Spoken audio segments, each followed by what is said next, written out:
दोस्तों, स्वागत है आपके अपने YouTube चैनल अभिमन्यु पे। दोस्तों, आज हम जानेंगे चंद्रमा के सतह पर लैंड करना मंगल से भी ज्यादा खतरनाक क्यों है। अगर खतरनाक है तो हमारा चंद्रयान 3 मिशन है वह चंद्रमा की कक्षा में कैसे पहुंचेगा, कैसे वो इतिहास रचेगा।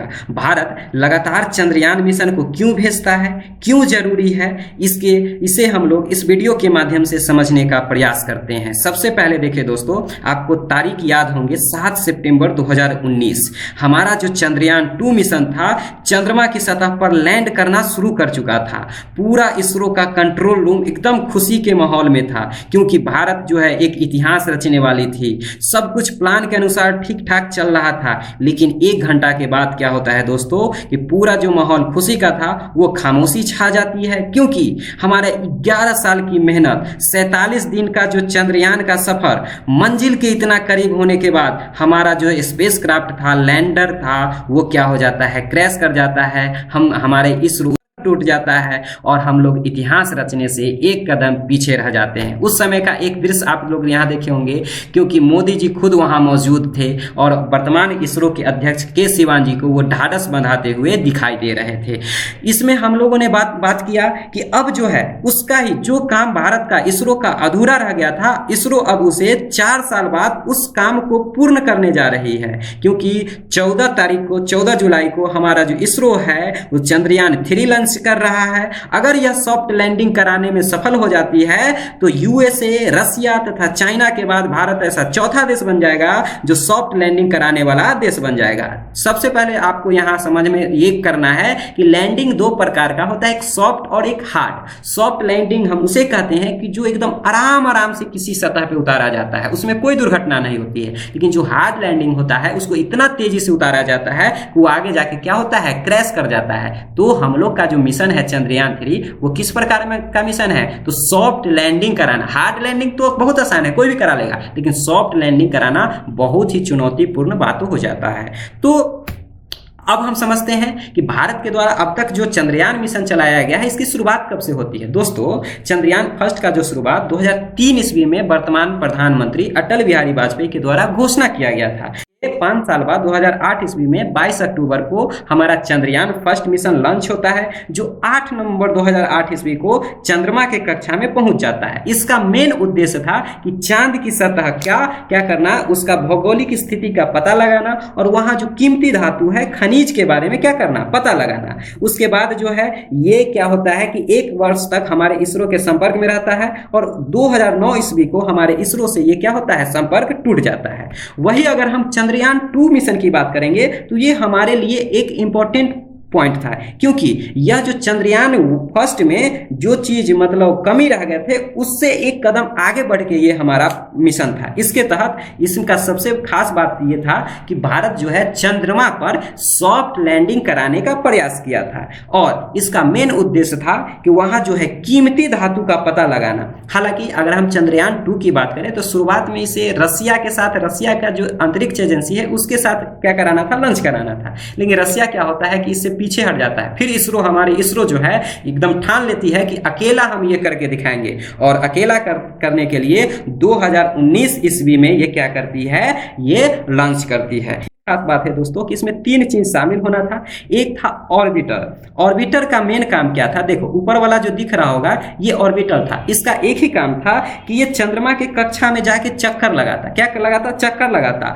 और ये चक्कर लगाने के बाद मैपिंग करता, जो डाटा होता है डाटा एकत्रित करके हमारे क्या करता, ये मतलब इसरो को कंट्रोल रूम को भेजता। दूसरा था लैंडर। दूसरा क्या था, लैंडर का मेन काम था कि चंद्रमा की सतह पर यही जो है सॉफ्ट लैंडिंग करना था, यानी लैंडिंग करता और उसके बाद जो है लैंडिंग करके ये अपने के द्वारा एक रोवर को उतारना। यानी लैंडर का मेन काम था कि सतह पर लैंड करना।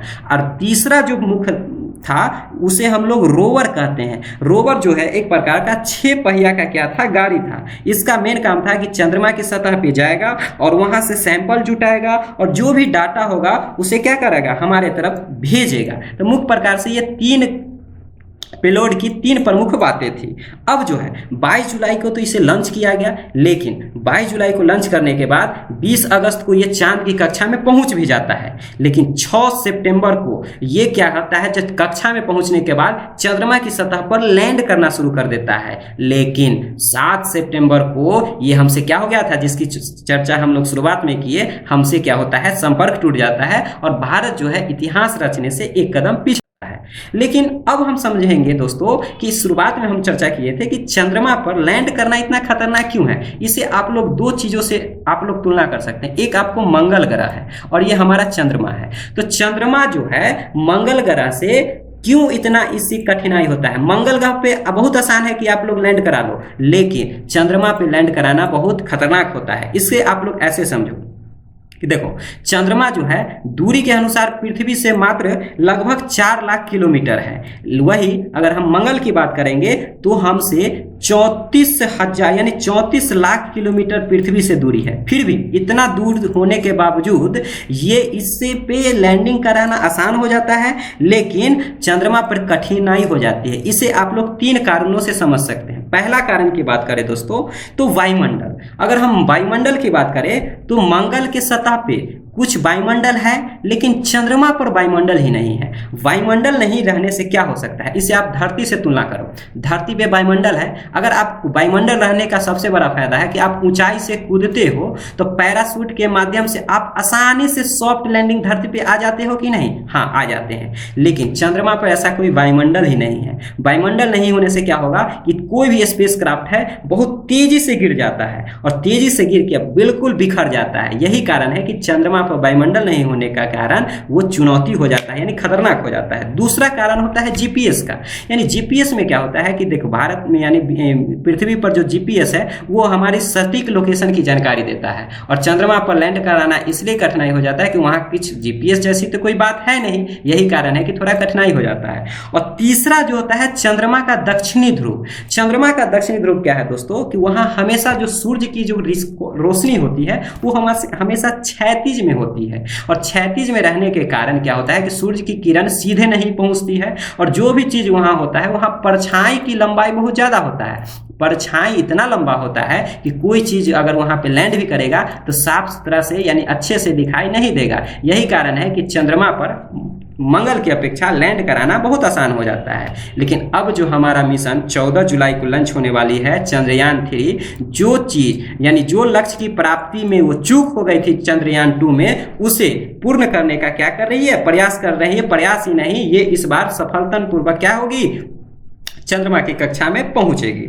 अब इसे जो भेजा जा रहा है दोस्तों, जिस रॉकेट का प्रयोग किया जा रहा है उसका नाम है LBM-3, और ये जो है ये भी लगभग 1.5 महीना का सफर करेगा। और ये इसका मेन काम है कि जो काम चंद्रयान 2 में अधूरा रह गया था उसको पूरा करना है। कि इसमें कोई छेड़छाड़ नहीं किया गया है। जितना वहां पेलोड में 3 चीज का इस्तेमाल किया गया था, लैंडर, रोवर और ऑर्बिटर, चंद्रयान 3 में भी ये फिर से ये तीनों का काम किया जा रहा है। अब हम लोग समझेंगे कि कोई भी देश जो है वो चंद्रमा पे क्यों अपना मिशन भेजता है, क्यों जरूरी है। तो हम इसे भारत से तुलना करें, भारत से समझे तो भारत को इसलिए जरूरी है दोस्तों कि चंद्रमा के यानी चांद के उस हिस्से तक भारत पहुंच जाएगा जिसके बारे में अभी जानकारी नहीं है। क्यों? क्योंकि भारत जो है चंद्रमा के दक्षिणी ध्रुव पे इसे भेजने वाला है। क्योंकि अभी तक जो भी देश जो सॉफ्ट लैंडिंग कराया है वो दक्षिणी ध्रुव पे नहीं कराया है, लेकिन भारत अगर ऐसा करा देता है तो भारत ऐसा करने वाला, दक्षिणी ध्रुव पर सॉफ्ट लैंडिंग कराने वाला पहला देश बन जाएगा। इसके बारे में अभी जानकारी नहीं है, अतः ये भारत के लिए क्या है, जरूरी है। दूसरा है कि देखो अभी जो चाइना जो है हमारा पड़ोसी मुल्क, उसका चीन में यानी कि चंद्रमा पर अलग अलग मिशन भेज रखा है। तो हम ये नहीं चाहते हैं कि चीन का एक तरफा बढ़त चंद्रमा पर भी बढ़े। और तीसरा जो कारण है कि चंद्रमा पे 3 धातु जो कि कीमती धातु है उसकी संभावना तलाशी जा रही है। एक सोना हो गया, एक प्लेटिनम होगा और एक यूरेनियम हो गया। तो इस प्रकार से देखेंगे कि चंद्रयान मिशन हम लोग के लिए, भारत के लिए इतना जरूरी है। दोस्तों वीडियो पसंद आया होगा तो मिलते हैं नेक्स्ट वीडियो में, तब तक के लिए जय हिंद, जय भारत।